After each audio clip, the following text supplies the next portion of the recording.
মনোবীক্ষণ polyclinic, চিকিৎসার জগতে এক দশক। এখন এখানে সব বিষয়ে ডাক্তারবাবু একসাথে তলায়। ফোন করুন 7477999515 এই নম্বরে। 5 দিনে বিশাল গাড়ি, 5 দিনে মিনিমাম 30 থেকে 35 বিঘা জমি চলে গেছে। লদ্দি থেকে মানে ঘরে ঘুমাইতে পারছি না। দুদিন আগে পুরো এটা মোটামুটি 3-4 বিঘা জমি একেবারে তলিয়ে গেল। বাঁশ দিয়ে ভাঙন ঢোকা যাবে না, ওই শাক দিয়ে মাছ ঢাকা যায় না। বাঁশ দিয়েছে, বাঁশ কেটে নেমে গেছে, বাঁশের পরও ভাঙন শুরু হয়ে গেছে। জায়গা থলও নাই, দিলেন বিড়ি বাঁধছি খাচ্ছি, এর জায়গা থল কি করে কিনবো? লদ্দি এক চপের পর বাড়ি দিলেন। আমরা যে ভিটাখান আছে সে ভিটাখান ভেঙে গেলে আমরা পয়সা রেখে পুরো ঘর বাড়ি করবো। সরকার এসে আমরা কোনো ব্যবস্থাটা করে দেয়।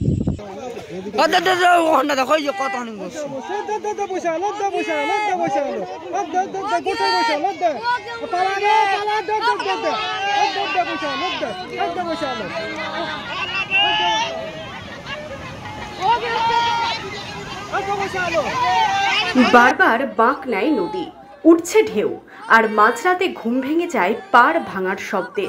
ফের পাড় ভাঙছে পদ্মা, ঘুম উড়েছে লালগোলার তারানগরের বাসিন্দাদের। গত বছরেও ওই এলাকায় ভাঙন দেখা দিয়েছিল, এবার আবারও পদ্মা ভাঙনের কবলে সেই তারানগর। এই সময় আমরা রয়েছি লালগোলা থানার তারানগর এলাকায়। এই তারানগর এলাকায় পদ্মার একটি পাড়, এবং এই পদ্মা নদী অনেকদিন থেকেই এখানে ভাঙন চলছে। আমরা প্রত্যেক বছর এই খবর আমরা তুলে ধরি। এবারও আমরা চলেছি এখানে, এবং আসার পরে যেটা দেখলাম যে মানুষজন বাড়ি ছেড়ে সব সময় এই পদ্মার পাড়ে রয়েছে।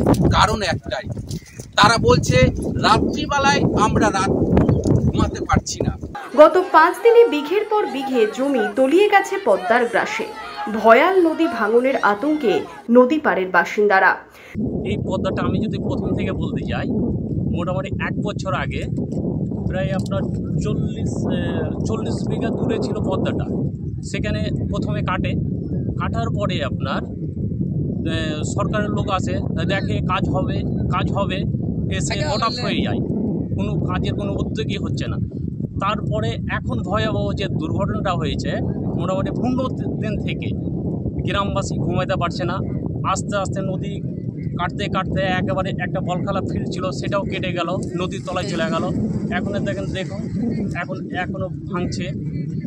বাতাস এসে মানে পাহাড়ের গায়ে ধাক্কা লাগছে, তলটা কুড়ে কুড়ে খেয়ে নিচ্ছে, তারপর চাপটা পড়ছে। পদ্মার জল এসে মাটিতে বাড়ি মারছে, ঢেউ বাতাসের পর ঢেউ তৈরি হয়েছে, ঢেউ তলে বাড়ি মারছে, তলে বাড়ি মেরে চাপটা ধরছে।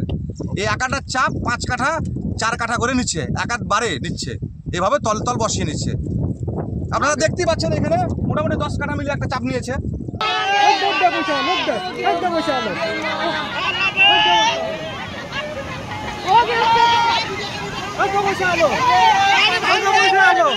যেভাবে নদী কাটছে তাতে কয়েকদিনের মধ্যে তা রক্ষা না গেলে বসত ভিটে গিলে খাবে পদ্মা। নদী কাটছে, আমরা কোথায় যাবো? আমরা তো গরিব মানুষ, আমাদের খুবই অসুবিধা হয়েছে।